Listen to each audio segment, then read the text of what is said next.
You are fired, old man. We are taking your accounts, and your $3.5 million bonus is gone, Preston Cole screamed. I signed in silence. He thought he won, but he just triggered a clause that would wipe out their entire $800 million firm. To understand how we arrived at this moment, you have to go back 18 years. In 2008, Cole and Partners was a boutique investment firm operating out of a cramped office in downtown Chicago. We had just $150 million in assets under management, or AUM, and the founder, Richard Cole, was desperate. I was 30 years old at the time, hungry, and willing to work 80 hours a week. I was hired to build the private wealth division from scratch.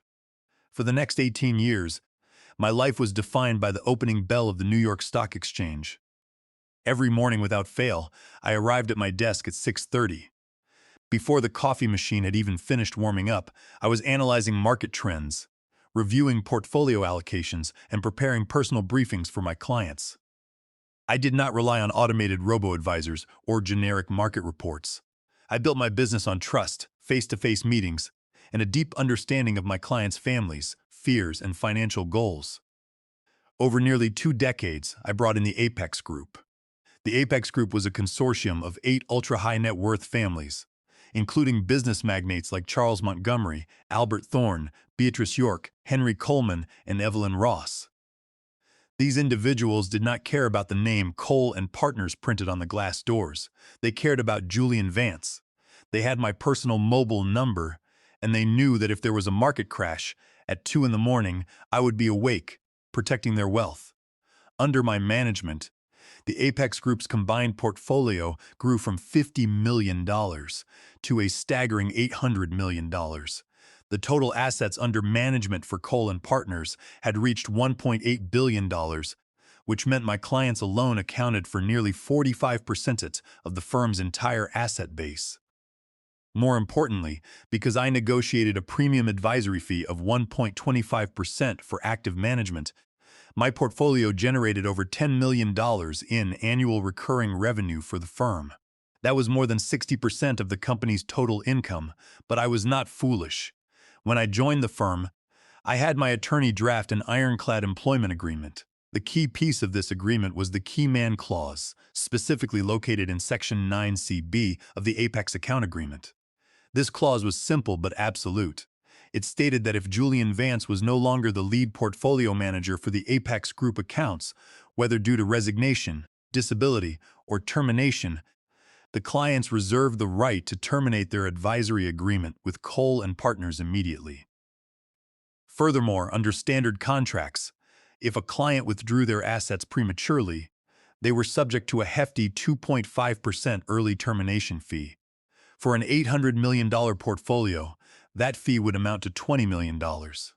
However, the key man clause explicitly stated that if the lead manager was removed, the early termination fee was reduced to 0%.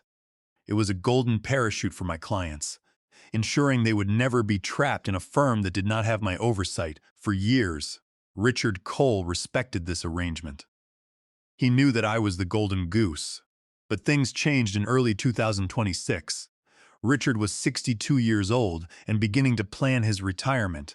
Instead of promoting from within, he decided to hand the reins of the company to his 32-year-old son, Preston Cole. Preston had recently returned from Europe with an expensive MBA, a massive ego, and absolutely zero experience managing real client wealth. The moment Preston was appointed Chief Investment Officer, the atmosphere in the office shifted. He looked at the senior staff, particularly me, with disdain. To Preston, we were dinosaurs. He wanted to modernize the firm by transitioning our high-net-worth clients to an automated, low-cost digital platform. He argued that we were paying too much in human commissions and advisory fees. What he failed to understand was that billionaires do not trust their generational wealth to an algorithm. They want a human being who can answer their calls. The real conflict began over my performance bonus. According to my contract, if the private wealth division's AUM grew by more than $300 million over a 3-year period, I was entitled to a performance bonus equal to 0.5% of the net growth. Over the last 3 years, through relentless networking and market outperformance, I had grown the division by $700 million. This meant I was owed a performance bonus of $3.5 million, scheduled to be paid on December 31st, 2026. Preston, however, had other plans. In our first formal strategy meeting in July, he sat at the head of the boardroom table, tapping his gold pen against a leather-bound notebook.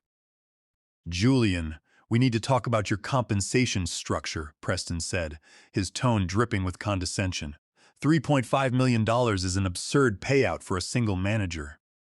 We need to restructure your contract. We want to convert your bonus into restricted stock units that vest over the next 7 years. I looked at him calmly. "Preston, that bonus is based on a signed agreement and 3 years of documented growth. My clients are with this firm because of my active management. The contract is clear," Preston sneered. "The firm is what brought the clients, Julian. Anyone can buy index funds. You are overpaid, and my father agrees that we need to bring our overhead down." I turned to Richard Cole, who was sitting at the end of the table, avoiding eye contact. "Richard, is this how we are doing business now?" I asked. Richard cleared his throat, looking uncomfortable. "Julian, Preston has a point. We have to look at the long-term viability of the firm. A $3.5 million cash payout is a massive strain on our liquid reserves. We need to align your interests with the firm's equity." I realized then that the writing was on the wall. They wanted my clients, but they did not want to pay me what I had earned. They were plotting to push me out, steal my relationships, and pocket the fees. What they did not realize was that the Apex Group clients were not loyal to the brand. They were loyal to the man who made them rich. I quietly opened my notebook, took a sip of my coffee, and resolved to let them make the first move. I knew my contract, and I knew my clients. All I had to do was wait for Preston's arrogance to override his common sense.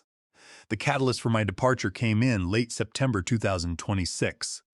Preston, eager to stamp his authority on the firm, announced a mandatory 4-day corporate retreat in Sedona, Arizona. It was one of those typical modern retreats filled with trust falls, hiking excursions, and endless presentations about synergy and corporate culture. The dates of the retreat were set from October 5th to October 8th. For junior analysts and mid-level managers, it was a paid vacation. For me, it was an impossible demand. Charles Montgomery, the lead trustee of the Montgomery Family Trust and my largest client, was in the final stages of closing a $120 million acquisition of a commercial logistics portfolio in Dallas. The transaction was complex, requiring real-time treasury management, debt covenants, and precise tax-efficient wealth transfers. The escrow was scheduled to close on October 6th. Charles had made it clear that he would only proceed if I personally oversaw the cash distribution and liquidity verification. I went directly to Preston's office to explain the situation. I knocked on his glass door and walked in. Preston was staring at a dual-monitor setup showing marketing slides. "Preston, I cannot attend the Arizona retreat next week," I said calmly. "Charles Montgomery is closing his commercial acquisition on the 6th. I need to be here in Chicago to coordinate the $80 million liquidity draw from his trust accounts." Preston did not even look up from his screen. "The retreat is mandatory, Julian. No exceptions. We are building a unified corporate culture. If you are not there, it sends the wrong message to the rest of the team." I took a deep breath, keeping my voice steady. "Preston, this is an $80 million transfer for our largest client. If the escrow fails because our treasury management is delayed, we risk losing the Montgomery account. That is over $350 million in total assets. Surely, client service takes precedence over a team-building exercise."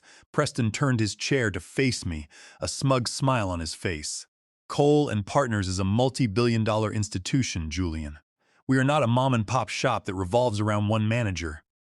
Charles Montgomery will have to deal with our junior team. They are perfectly capable of executing a wire transfer.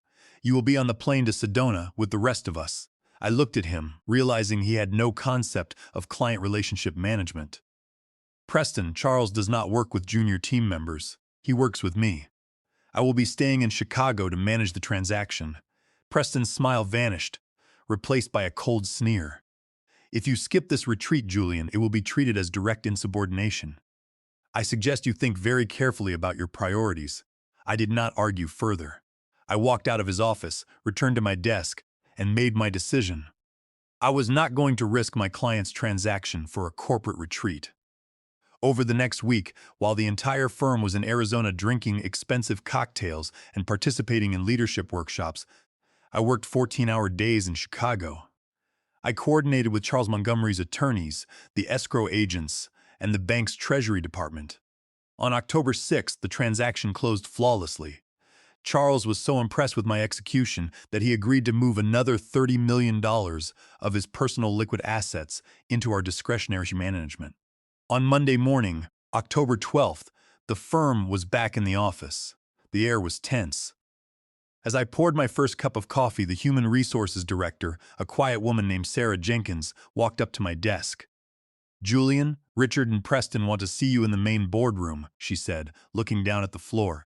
I set my coffee cup down, grabbed my notepad, and walked into the boardroom. Richard Cole sat at the far end of the long mahogany table, looking out the floor-to-ceiling windows. Preston sat near the door, a thick folder resting in front of him. "Sit down, Julian," Preston said, gesturing to the chair opposite him. I sat down. "Let's get straight to the point, Preston." Preston opened the folder and slid a document across the table. "This is a formal termination notice, effective immediately. You are being fired for cause, specifically for gross insubordination and willful failure to perform your duties by refusing to attend the mandatory corporate retreat." I looked at the document. It was a standard termination letter, but the inclusion of the phrase "for cause" was highly deliberate. Under the terms of my employment agreement, if I was terminated for cause, the firm was not obligated to pay my accrued performance bonus. They were trying to use my absence during the retreat to wipe out the $3.5 million they owed me. I looked over at Richard. "Richard, you've known me for 18 years. You know that I stayed behind to secure the Montgomery transaction. I just brought in an additional $30 million in assets. You are going to let your son fire me over a corporate retreat?" Richard refused to meet my eye. He cleared his throat. "Julian, we have to support the new leadership. Preston is running the day-to-day operations now. The rules apply to everyone. Insubordination cannot be tolerated, regardless of your tenure." I let out a soft, dry laugh. "I see. And what about my performance bonus? The $3.5 million that is due in December? That is voided under Section 12 of your contract." Preston chimed in, his voice filled with triumph. "Since you were terminated for cause, you forfeit all outstanding bonuses. You will receive 2 weeks of standard severance, and your health benefits will run through the end of the month. We will also require you to sign a non-disclosure agreement regarding our internal systems." I looked at the non-disclosure agreement they had placed under the termination letter. It was a sweeping document that would have restricted my ability to speak with my clients. I did not touch it. I simply picked up my pen and signed the termination notice itself, acknowledging receipt of the firing. "I will sign the termination notice," I said, sliding the signed page back to Preston. "But I will not be signing the non-disclosure agreement or the severance waiver." Preston laughed. "That is fine, Julian. You do not get your 2 weeks of severance then. Either way, you are out. Security will escort you to your desk to pack your personal belongings. We have already deactivated your access to the network and your work email." I stood up, adjusting my suit jacket. "That won't be necessary, Preston. I can find my own way out." I walked back to my office under the watchful eye of an IT administrator. I did not panic. I did not raise my voice. I calmly packed my personal items, my family photos, my physical notebooks, and my personal licensing certifications into a single cardboard box. As I walked out of the glass doors of Cole and Partners for the last time, I felt a strange sense of calm. Preston thought he had just saved his firm $3.5 million. He had no idea that by firing me, he had unlocked the one door that would allow me to take everything. When I arrived at my home in the quiet suburbs of Chicago, I did not waste time feeling sorry for myself. I went straight to my private study, sat at my oak desk, and dialed my personal attorney, Miles Crawford. Miles was a seasoned corporate lawyer who had spent 30 years navigating the complex regulatory waters of the financial industry. I explained the morning's events, detailing the manufactured insubordination charge and the refusal to pay my $3.5 million bonus. On the other end of the line, Miles let out a soft chuckle. They fired you for cause because you stayed behind to close an $80 million transaction for their largest client. Julian, any employment judge in the state of Illinois will laugh them out of court. They did not give you a written warning, they did not offer a cure period, and they have no documented history of performance issues. It is a textbook breach of contract. I know, Miles, I replied, staring out the window at the autumn leaves. But I do not want to file a lawsuit yet. A lawsuit takes 2 years, and by then, Preston and Richard will have diluted their assets or hidden the money. I want to activate the keyman clause immediately. Ah, the Apex agreements, Miles said, his voice sharpening with professional interest. Section 9B. Have they notified the clients yet? They just deactivated my badge 4 hours ago, I said. I doubt they have even drafted the notification letters. Under the Investment Advisors Act of 1940, specifically Section 205, Miles explained, they are legally required to notify high-net-worth clients of a change in the lead portfolio manager within 48 hours. If they fail to do so, or if they try to assign the contracts to Preston without the client's explicit written consent, they are in direct violation of federal law. It is considered a fraudulent business practice under 15 U.S.C. Section 80B5. Then we will help them speed up the process, I said. I am going to call the Apex Group clients right now. I hung up with Miles and pulled out my personal phone. I had kept a physical ledger of my clients' private contact details, completely separate from the firm's database. The first call I made was to Charles Montgomery. Julian, Charles's booming voice echoed through the speaker. I was just about to call you. I saw a notification that my monthly trust statement was signed by Preston Cole instead of you. What is going on? Charles. I was terminated from Cole & Partners this morning, I said, keeping my voice professional and calm. Preston and Richard decided to restructure the private wealth division. Preston has taken over as the lead manager for the Apex accounts. There was a long silence on the line. Fired? Charles's voice grew dangerously quiet. For what reason? They cited insubordination, because I stayed in Chicago to oversee your escrow closing instead of attending their corporate retreat in Arizona. You have got to be kidding me. Charles growled. I explicitly demanded your presence. If you hadn't been there, that $80 million wire would have been delayed and the Dallas sellers would have pulled out. That kid, Preston, doesn't know the first thing about my family's trust structure. I am not leaving my money with a firm run by a spoiled child. What are my options? Under Section 9B of your agreement, Charles, you have a keyman provision, I explained. Because I am no longer with the firm, you have the right to terminate your advisory contract immediately. The standard 2.5% early termination fee is waived. You can move your assets to a custodian bank of your choice without any penalty. Cess me the paperwork, Julian. Charles said immediately. If you start your own firm, my $380 million is going with you. In the meantime, I want my funds frozen and moved out of Cole & Partners' control. I will have my attorney email you the formal termination template within the hour, I replied. Over the next 3 hours, I made 7 more phone calls. I spoke with Albert Thorne, Beatrice York, Henry Coleman, Evelyn Ross, and the other 3 members of the Apex Group. The reactions were identical. They were outraged by the firm's treatment of me, and they had absolutely zero confidence in Preston's ability to manage their wealth. Preston's plan to transition them to an automated platform was seen as an insult to their loyalty. By 5 o'clock that afternoon, all 8 clients had agreed to execute their keyman rights. But the real damage to Cole & Partners was not just the loss of the $800 million in AUM. It was the financial structure of the firm itself. 5 years ago, I had assisted our chief financial officer, Walter Briggs, in negotiating a $40 million revolving credit line with Sovereign Bank. The credit line was the lifeblood of the firm, used to fund our expansion, pay salaries, and finance our leverage strategies. The covenants of that loan agreement were very specific. Sovereign Bank required Cole & Partners to maintain a minimum of $1.5 billion in total assets under management. If the total AUM fell below $1.5 billion, the firm would be in immediate covenant default. Under the Uniform Commercial Code, or UCC Section 9601, the bank had the right to declare the entire $40 million loan immediately due and payable.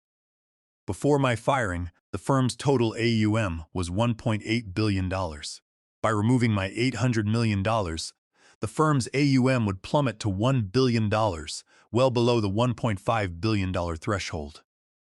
That evening, Miles Crawford emailed the pre-drafted termination notices to all 8 clients.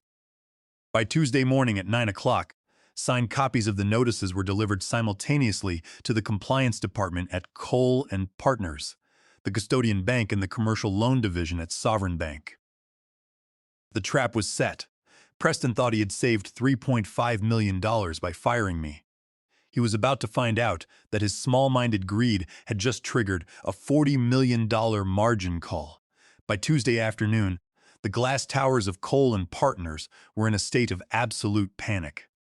The compliance department had received the 8 formal termination letters from the Apex Group clients.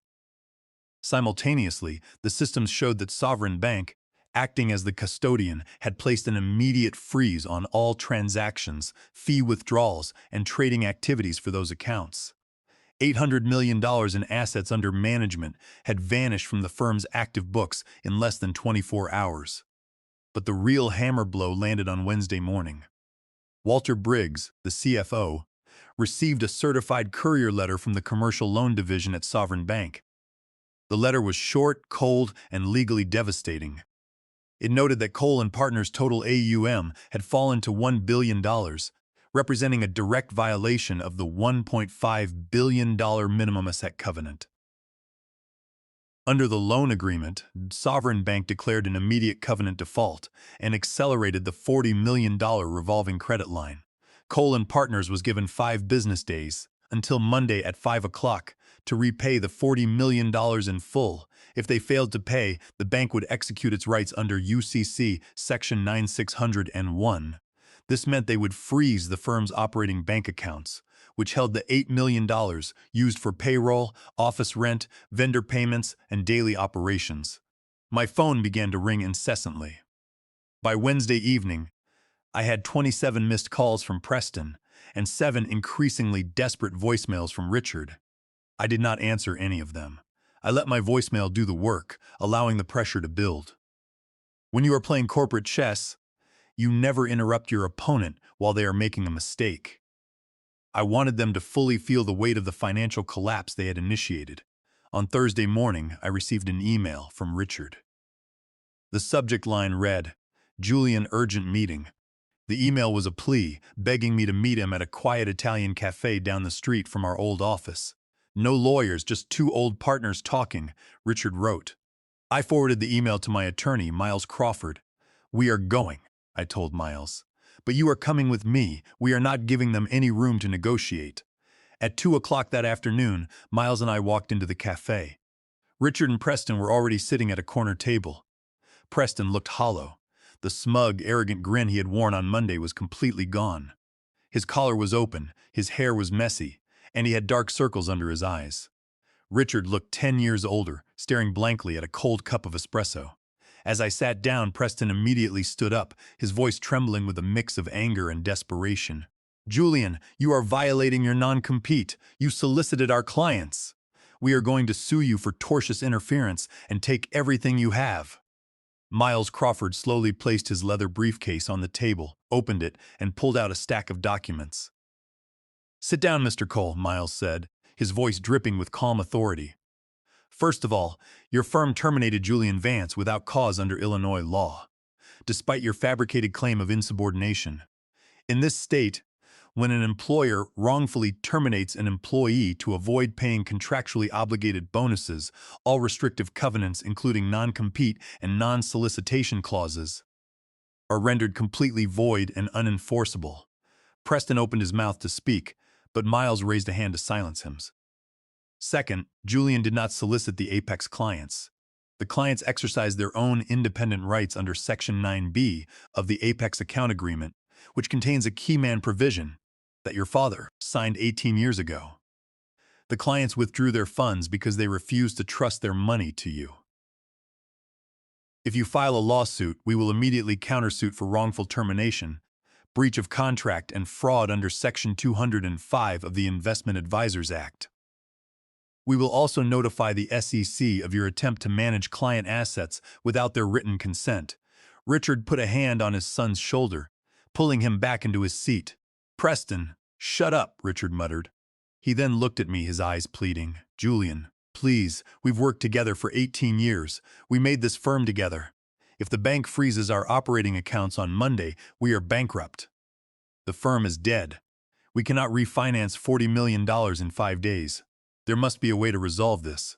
We will pay you the $3.5 million bonus. We will pay it in installments over the next 12 months. Just call Charles Montgomery and the others. Tell them to bring their assets back for 90 days so we can clear the covenant default. I looked at Richard, feeling a slight touch of pity, but my professional resolve remained firm. They had tried to rob me of my life's work, and they would have left me with nothing if their plan had succeeded. It is too late for installments, Richard, I said, my voice quiet but firm, and I am not bringing my clients back to Cole & Partners. The trust is broken, but I will offer you a way out. Preston leaned forward. What way out?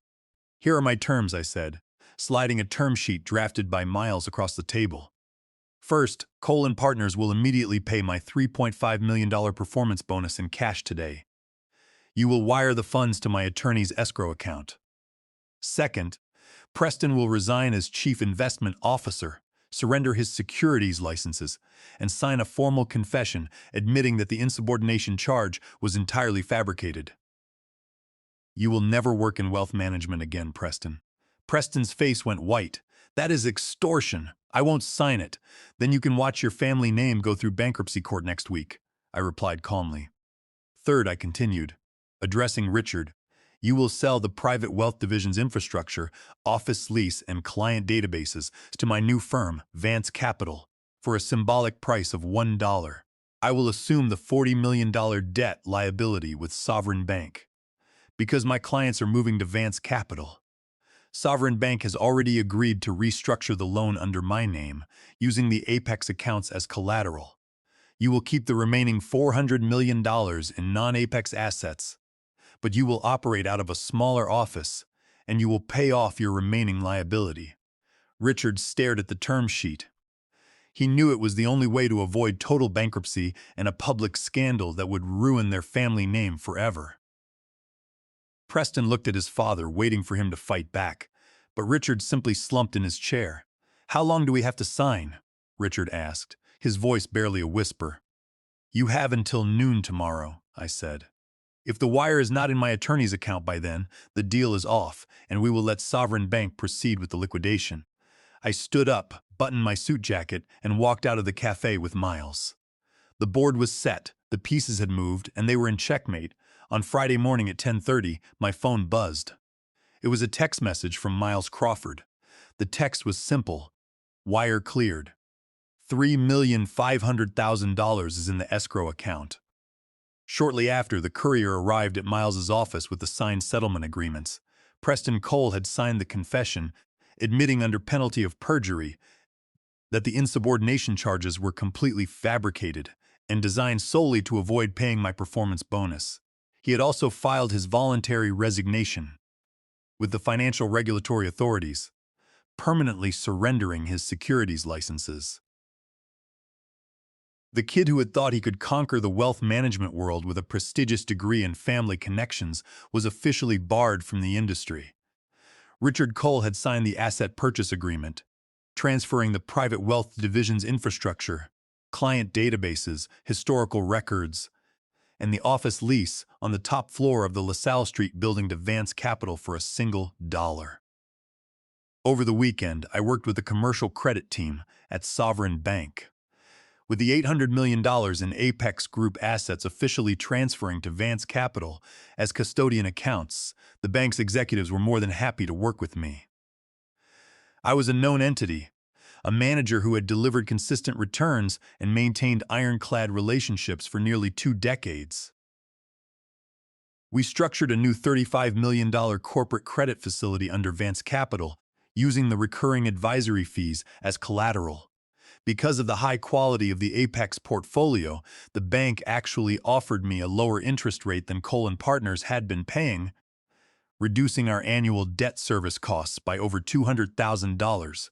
On Monday morning at 8 o'clock, I walked back through the glass doors of the LaSalle Street office. The nameplate on the wall had already been changed. The gold lettering now read, Vance Capital. The support staff, junior analysts and administrative assistants who had worked under me for years, were sitting at their desks, looking anxious. They had spent the weekend worrying about their jobs, knowing that Cole & Partners was on the brink of collapse. I called a brief company-wide meeting in the main trading room. "Thank you all for coming in," I said, looking at the familiar faces. "As you know, Cole & Partners' private wealth division has been acquired by Vance Capital. I want to assure everyone in this room that your jobs are secure. In fact, because we are starting fresh, every employee will receive an immediate 15% increase in base salary, and we are implementing a transparent, performance-based bonus structure that cannot be revoked at the whim of management." A collective wave of relief washed over the room, followed by genuine applause. I saw Sarah Jenkins, our head of human resources, smiling for the first time in weeks. I called her into my office afterward and offered her the position of Chief Operating Officer of Vance Capital, along with a significant equity stake. She accepted on the spot. By the end of the week, the transition was complete. Not only did all 8 Apex Group clients move their wealth to Vance Capital, but 5 other mid-tier clients, representing an additional $150 million in AUM, decided to leave Cole & Partners and join us as well. They had heard about the transition and preferred to keep their money with the manager who had built the division. Vance Capital opened its doors with $950 million in assets under management, a strong credit line, and a highly motivated team. As for Cole & Partners, they were forced to vacate the top floor and move to a small, cramped office space in a secondary business park. Richard Cole retired quietly, moving to a small house in Florida, his dream of building a multi-generational family dynasty shattered by his son's arrogance. Preston was forced to take a low-level administrative position at a commercial property management firm, his expensive European MBA serving only as a reminder of his spectacular failure. A month after the acquisition, I stood by the floor-to-ceiling windows of my corner office, looking out over the Chicago skyline. The morning sun was reflecting off the glass of the surrounding towers, and the city below was bustling with activity. It was 6:30 in the morning, my usual start time. The trading desks were quiet. The market would not open for another 3 hours, but I was already at work. My personal cell phone rang. I looked down and saw Charles Montgomery's name on the screen. "Good morning, Charles," I answered. "Julian," Charles said, his voice warm. "Just wanted to check in. I saw the first monthly statement from Vance Capital. Everything looks clean, and the tax loss harvesting strategy you implemented saved us another $80,000 this quarter." "Excellent work. Thank you, Charles," I said, leaning back in my chair. "We are just getting started. I'll see you at our quarterly review dinner next Thursday." "Looking forward to it, Julian. Take care." I hung up the phone and took a slow sip of my coffee. 18 years of hard work had been threatened by a weekend of greed. But in the end, the system worked exactly as it was designed to. In the world of high finance, systems and contracts are the ultimate authority. Preston Cole thought he could play corporate chess without understanding the rules of the board. He forgot that a king is nothing without his pieces, and a firm is nothing without the trust of the people who build it. I turned back to my dual monitors, ready for the opening bell.